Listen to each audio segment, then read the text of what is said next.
Who should have power? Well, to us the answer seems obvious.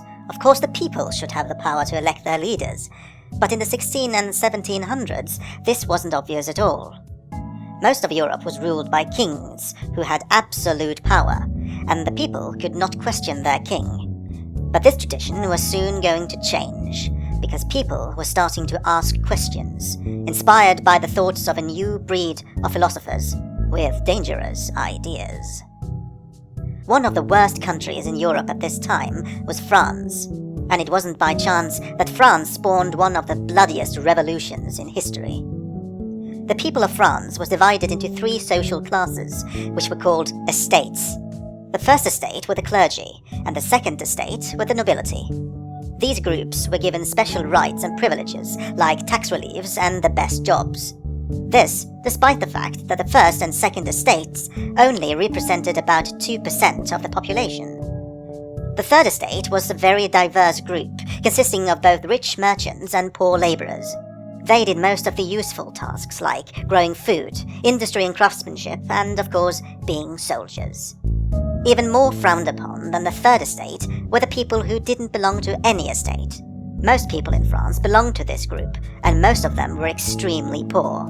Yet, they were the ones who paid most of the taxes, and they got nothing back from the government for doing so. The king's luxury and the expensive army didn't leave much left for welfare. So why did these people put up with the system? Maybe it was because they were so used to it. Most people couldn't read or write, so bringing in new ideas was difficult.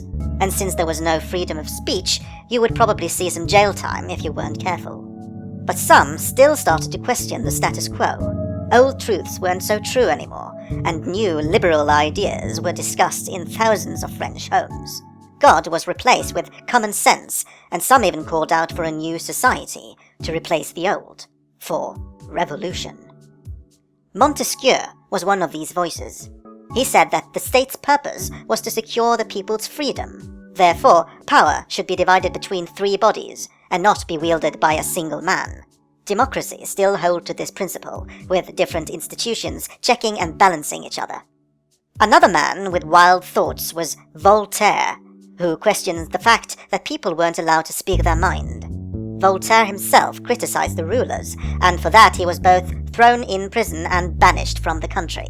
His famous words, "I do not agree with what you have to say, but I'll defend to the death your right to say it," are still often brought up today. A third philosopher with huge impact was Rousseau, who thought that all humans were born free and equal. The tragedy started the day someone fenced in a piece of land and claimed it for himself. That was the day man lost his freedom. Rousseau thought that man should return to nature, and that he should let an institution rule on his behalf. Since the king hadn't received his power from the people had the right to take it back. There were many other philosophers during this age of enlightenment, and as you might imagine, the philosophers were both popular and dangerous.